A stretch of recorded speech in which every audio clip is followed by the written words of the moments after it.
Hello friends, welcome to UPSC and judicial exam preparation. आज मैं आपके लिए लाई हूँ ऑर्डर 6 ऑफ सीपीसी। ऑर्डर 6 है प्लीडिंग्स जनरली।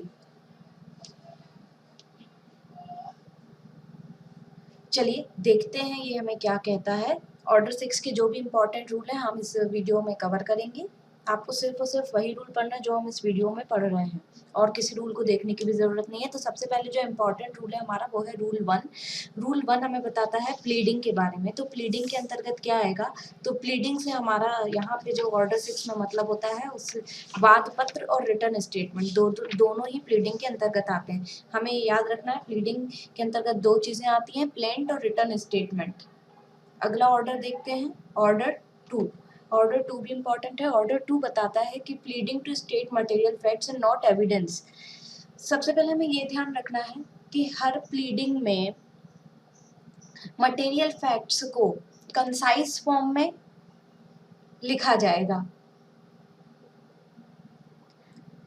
सिर्फ पार्टी वो फैक्ट्स बताएगी जिनके बेसिस पे वो क्लेम कर रही है या फिर जिन बेसिस पे वो डिफेंड कर रही है। किसी भी प्लीडिंग में, दैट मीन्स प्लेंट या रिटन स्टेटमेंट में, प्लेंटिफ या डिफेंडेंट को एविडेंस देने की ज़रूरत नहीं है। वहाँ पे सिर्फ और सिर्फ स्टेटमेंट ही मेंशन किए जाते हैं।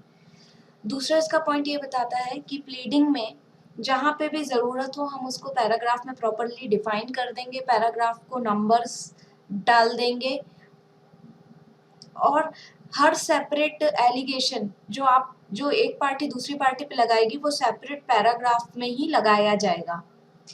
प्लीडिंग में जहाँ कहीं भी डेट्स या सम्स या नंबर्स की बात होगी तो उसे फिगर्स में भी लिखा जाएगा। जैसे 2000 रुपीज़ है तो 2000 रुपीज़ को आपने 2000 रुपये मात्र या फिर 2000 रुपीज़ ओनली, ये हमें फिगर्स में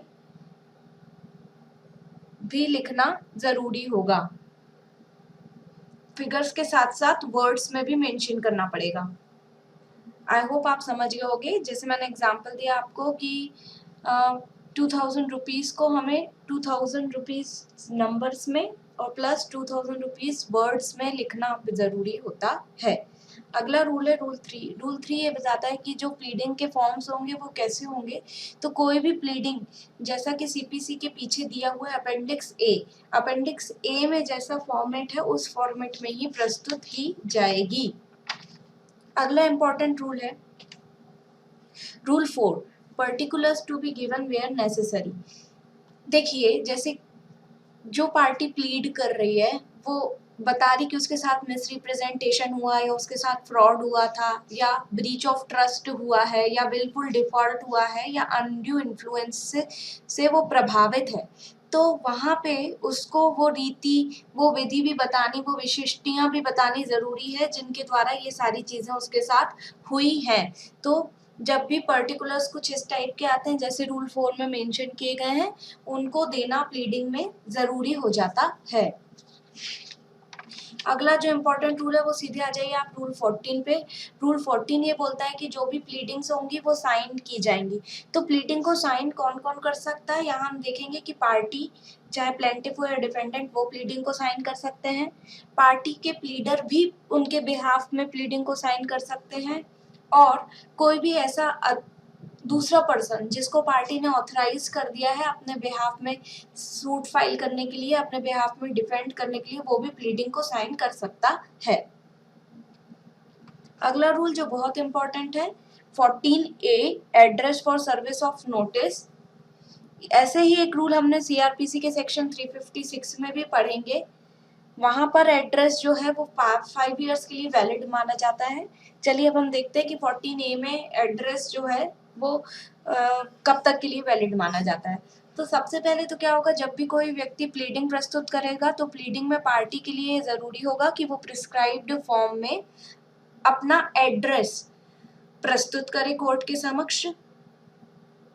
अब यदि वाद के दौरान ऐसा व्यक्ति अपना रहवास चेंज कर रहा है, किसी और स्थान पर जाकर रह रहा है, तो वो टाइम टू टाइम जितने भी स्थान पर रहता है एक एप्लीकेशन कोर्ट में लॉन्च कर सकता है और उसके द्वारा वो एड्रेस को चेंज कर सकता है।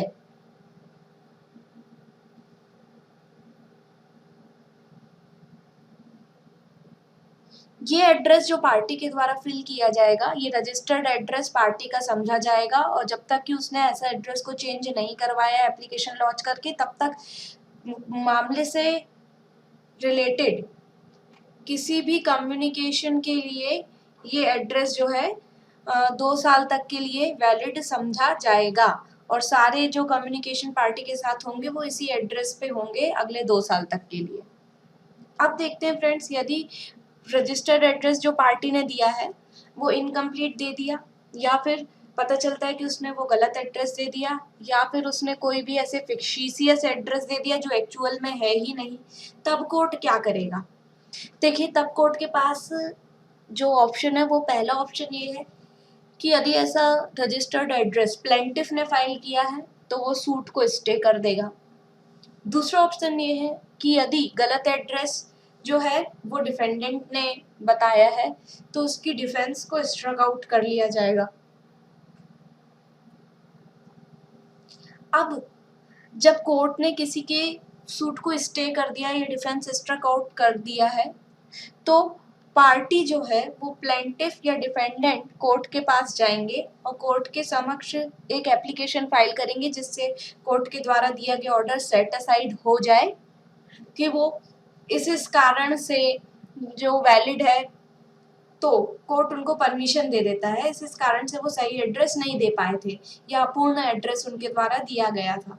कोर्ट को यदि ऐसा लगता है कि सफिशिएंट कॉज दे रही है पार्टी, वो किसी मजबूरीवश सही एड्रेस नहीं दे पाई थी या अधूरा एड्रेस दे रही थी, तो कोर्ट अपने इस ऑर्डर को सेट असाइड कर सकता है कि स्टे ऑफ सूट हटा लिया जाए या डिफेंस जो उसने स्ट्रक आउट की थी वो फिर से उसको वापस दे दी जाए। अगला रूल जो हमें ऑर्डर 6 में पढ़ना है वो है रूल 15। रूल 15 बताता है वेरिफिकेशन ऑफ प्लीडिंग्स। तो प्लीडिंग्स कैसे वेरीफाई होंगी?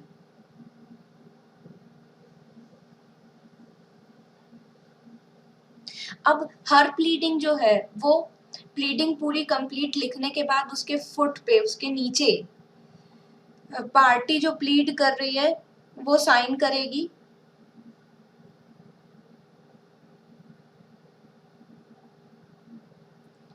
उसके साथ ही पार्टी ये भी बताएगी कि नंबर कौन कौन से कि पैराग्राफ के कौन कौन से नंबर उसके खुद के नॉलेज से उसने वेरीफाई किए हैं और कौन से उसने दूसरे के नॉलेज से वेरीफाई किए हैं।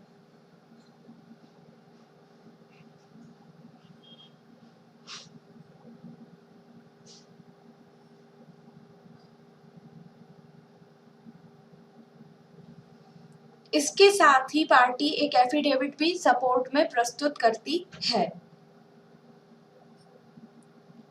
अगला रूल है रूल 16 स्ट्राइकिंग आउट प्लीडिंग। जब कोर्ट किसी भी स्टेज पे कोर्ट को ऐसे लगता है कि प्लीडिंग में से कोई पॉइंट को स्ट्रक आउट कर लेना चाहिए या अमेंडमेंट करवाना चाहिए, तो कोर्ट पार्टी को ऑर्डर दे सकती है। किस पॉइंट कैसे कैसे मतलब कौन से ऐसे फैक्ट्स होंगे जिनको ऑर्डर करेगी कोर्ट स्ट्रक आउट करने का? तो पहला, यदि कोई भी तथ्य प्लीडिंग में दिया गया अनावश्यक है या स्कैंडलस है, दैट मीन्स कोई किसी के ऊपर कोई कलंक लगाता है, या फिर फ्रिवोलस है। फ्रिवोलस मतलब होता है कि बहुत ही तुच्छ है, मतलब कोई उसका बहुत ज्यादा मतलब नहीं है। या वैक्सेशियस है, वैक्सेशियस मतलब किसी को तंग करने वाला कोई फैक्ट है, तो कोर्ट ऑर्डर कर सकता है कि उस फैक्ट को प्लीडिंग में से स्ट्रक आउट कर दिया जाए। या फिर कोई भी ऐसा पॉइंट या कोई ऐसा फैक्ट जो कोर्ट में जो विचारण है उसको उसका मतलब पक्षपात रहित विचारण को रोक देता है या फिर ट्रायल को जो डिले कर देता है, ऐसा फैक्ट भी कोर्ट स्ट्राइक आउट करवा सकता है। या फिर अगला जो लास्ट है कि कोई भी ऐसा पॉइंट जिसके कारण जो कोर्ट की प्रोसेस है उसका दुरुपयोग होता है, उसका मिसयूज होता है, तो फिर उसको भी कोर्ट ऑर्डर कर सकता है कि प्लीडिंग में से स्ट्रक आउट कर लिया जाए।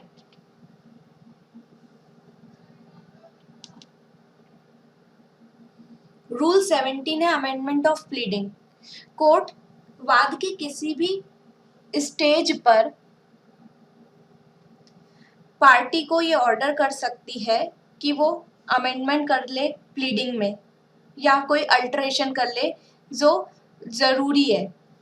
पर हमें यहाँ ये याद रखना है कि पहले तो कोर्ट ने बोल दिया कि किसी भी स्टेज पे कर लिया जाएगा, लेकिन यदि ट्रायल शुरू हो चुका है किसी भी केस का, तो कोई भी एप्लीकेशन को कोर्ट तब तक अल्टरेशन या अमेंडमेंट की कोई भी एप्लीकेशन को कोर्ट तब तक स्वीकार नहीं करेगा जब तक कोर्ट इस कंक्लूजन पे नहीं पहुंच जाता है कि पार्टी ने बहुत ही कोशिश की थी, लेकिन उस कोशिश के बाद भी वो उसके पहले इस फैक्ट को अमेंड करने के लिए फाइल नहीं कर सकता था या वो पता नहीं कर सकता था, उसने प्रॉपर तत्परता बरती थी, उसके बाद भी वो मामले को पहले नहीं उठा सकता था, तभी ट्रायल के बाद अमेंडमेंट के लिए परमिशन दी जाएगी। इसके लिए कोर्ट का सेटिस्फाई होना बहुत ज़रूरी है। अगला रूल है 18 failure to amend after order. एक बार कोर्ट ने ऑर्डर कर दिया है अमेंडमेंट करने के लिए, तो जितने टाइम पीरियड में कोर्ट ने ऑर्डर किया है उस टाइम पीरियड के भीतर ही पार्टी की ये ड्यूटी है कि वो प्लीडिंग को अमेंड कर ले, प्लीडिंग में जो सुधार पार्टी करना चाहती है उसको सुधार ले। यदि कोर्ट ने अमेंडमेंट के लिए कोई पर्टिकुलर टाइम नहीं दिया है तो वहाँ पे टाइम पीरियड 14 दिन का समझा जाएगा। पार्टी की ये ड्यूटी कि वो 14 दिन के अंदर अमेंडमेंट कर ले। यदि पार्टी नहीं करती अमेंडमेंट तो फिर उसको बाद में मौका नहीं दिया जाएगा। आई होप आपको ऑर्डर 6 बहुत अच्छे से समझ में आ गया होगा। ये बहुत इंपॉर्टेंट है मेंस के लिए भी और प्रिलिमिनरी के लिए। Thanks for watching.